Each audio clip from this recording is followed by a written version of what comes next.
न केवल महंगाई बढ़ाई है, बल्कि हमारा किसान भाई जानता होगा, उसकी खाद की बोरी से भी चोरी की है सरकार ने। तरीके से बड़े बड़े उद्योगपति भारत छोड़ करके चले गए, उसी तरीके से नैनो यूरिया बनाने वाले लोग भी भारत छोड़ करके भाग गए। मैदानों में तैयारी करता था और वो सोचता था कि फौज में भर्ती हो जाएगी, उसको पक्की नौकरी मिल जाएगी, देश की रक्षा करने का उसे मौका मिल जाएगा। वो देश की रक्षा के लिए वर्दी पहनना चाहता था, लेकिन इस सरकार ने जो फौज की नौकरी थी उसको भी अधूरी नौकरी बना दी। नेक्स्ट नाइन न्यूज में आपका स्वागत है। मैं हूं आपके साथ अबरारुल हक रहमान। दर्शकों, उत्तर प्रदेश में इस बार अखिलेश यादव की साख दांव पर है। दरअसल अखिलेश यादव ने इंडिया गठबंधन के नेतृत्व करने की जिम्मेदारी तो ठानी, लेकिन अब इस बार के लोकसभा चुनाव में कई तरफा आप कह सकते हैं कि उनकी परीक्षा हो रही है। चाहे मुलायम सिंह यादव के देहांत के बाद जिस ढंग से आपने देखा कि पार्टी एक बड़े चुनाव को लड़ रही है और उनके नेतृत्व की उस क्षमता को भी मापा जाएगा कि आखिरकार वो क्या अपने बलबूते पर उत्तर प्रदेश में पार्टी को एक साथ एकत्रित कर लेकर चलने के योग भी है कि नहीं। और साथ ही आपको ये भी बता दें दर्शकों कि उत्तर प्रदेश में इस समय जिस ढंग से कई मुद्दों को लेकर वो भाजपा को घेर रहे हैं, खास तौर से देखा जाए तो जो प्रदेश की जो स्थानीय जो चीज़ें घटी हैं बीते 6-7 महीनों में 8 महीनों में, उन बातों को लेकर के खास तौर से उनका गुस्सा जो है सातवें आसमान पर हमेशा देखने को मिलता है। लेकिन एक सवाल ये है कि आखिरकार क्या सरकार के खिलाफ कटाक्ष करके फिर से एक बार सत्ता में आने की राह जो है वो हमवार की जा सकती है।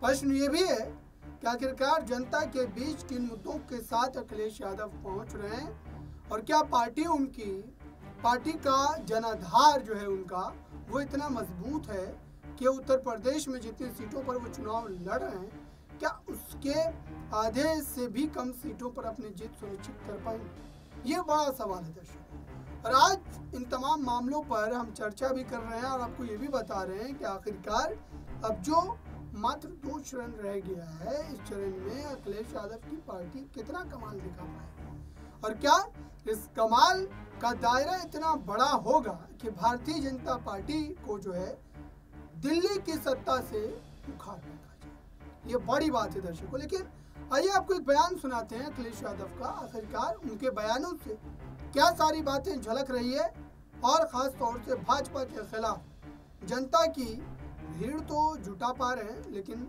वोट में कितना तब्दील होगा ये आने वाला समय बताएगा। सुनिए अखिलेश यादव।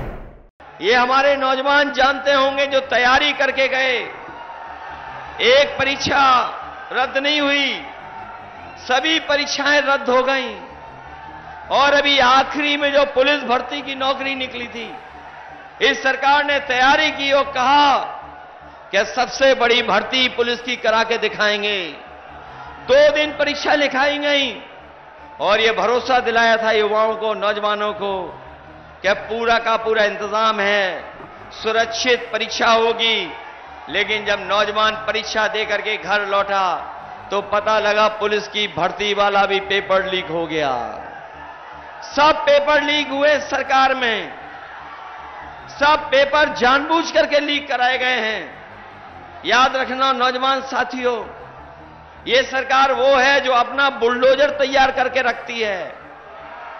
जब किसी को डराना होता है तो बुलडोजर लेकर के पहुंच जाते हैं, लेकिन जो पेपर लीक हुए हैं किसी के ऊपर बुलडोजर नहीं चला, ना किसी का घर के ऊपर बुलडोजर चला, क्योंकि पेपर लीक नहीं हुए हैं। इस सरकार ने जानबूझ करके पेपर लीक कराया है जिससे उन्हें नौजवानों को नौकरी नहीं देनी पड़े। याद रखना नौजवान साथियों, यह केवल नौकरी का सवाल नहीं है। आपके 10 साल में 1/3 जीवन बर्बाद करने का काम इस भारतीय जनता पार्टी ने किया है। 1/3 जीवन और यही पूर्वांचल का नौजवान सबसे ज्यादा फौज के लिए तैयारी करता था। फौज में भर्ती के लिए अपनी सड़कों से लेकर के ग्राउंड और मैदानों में तैयारी करता था और वो सोचता था कि फौज में भर्ती हो जाएगी उसको पक्की नौकरी मिल जाएगी, देश की रक्षा करने का उसे मौका मिल जाएगा। वो देश की रक्षा के लिए वर्दी पहनना चाहता था, लेकिन इस सरकार ने जो फौज की नौकरी थी उसको भी आधू अधूरी नौकरी बना दी।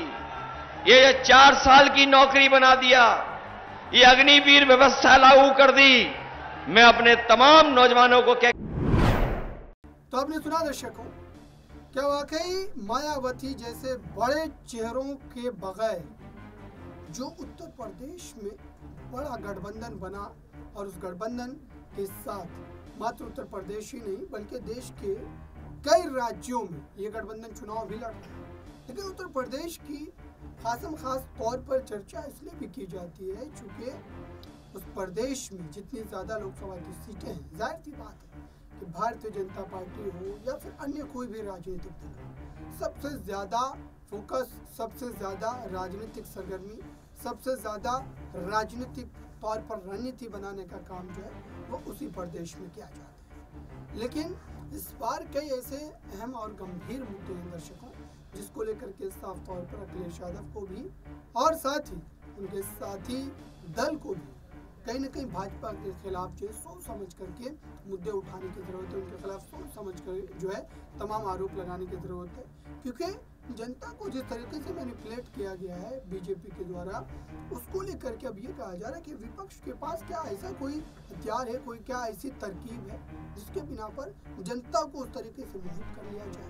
ये सवाल है दर्शकों, क्योंकि कामकाज की बात एक अलग चर्चा का विषय है, लेकिन दूसरी तरफ बिना कामकाज के जनता को अपने पक्ष में कैसे बनाना है भारतीय जनता पार्टी दरअसल वो कर रही है। और विपक्ष की ये एक कमजोरी है कि वो जनता को अपने पक्ष में नहीं बना पाते। इस पूरे मामले पर अखिलेश यादव का एक पक्ष और न केवल महंगाई बढ़ाई है बल्कि हमारा किसान भाई जानता होगा उसकी खाद की बोरी से भी चोरी की है सरकार ने। खाद की बोरी से चोरी हुई है, पहले 5 किलो, फिर और चोरी हुई 5 किलो। बताओ किसान की बोरी से 10 किलो चोरी हुई क्या नहीं हुई? न केवल 10 किलो चोरी की बल्कि हमारे किसानों से जबरदस्ती डीएपी के साथ साथ नैनो यूरिया भी खरीदवाई इन्होंने। और जो नैनो यूरिया खरीदी उससे ना पैदावार बढ़ी, ना फसलों को फायदा पहुंचा। और बाद में जानकारी हुई कि जिस तरीके से बड़े बड़े उद्योगपति भारत छोड़ करके चले गए, उसी तरीके से नैनो यूरिया बनाने वाले लोग भी भारत छोड़ करके भाग गए। और जो महंगाई बढ़ी है वो महंगाई की कोई कल्पना नहीं कर सकता है। ये महंगाई जो बढ़ी है इनके अपने लोगों के मुनाफा की वजह से महंगाई बढ़ी है। जहां इन्होंने डीजल पेट्रोल महंगा कर दिया, वहीं हमारा नौजवान भी जानता होगा उसकी मोटरसाइकिल भी महंगी हो गई। पहले मोटरसाइकिल 50,000 की कीमत के आसपास आती थी, आज बताओ कितने रुपए की मोटरसाइकिल आ रही है? 1 लाख पार हो गई कि नहीं हो गई? और जब कभी आप बाजार जाते होगे, बुखार की दवाई, पेट की दवाई या सामान्य दवाइयां लेने जाते होगे, बताओ दवाइयां महंगी हो गई कि नहीं हो गई? और पहले हमारा आपका बुखार।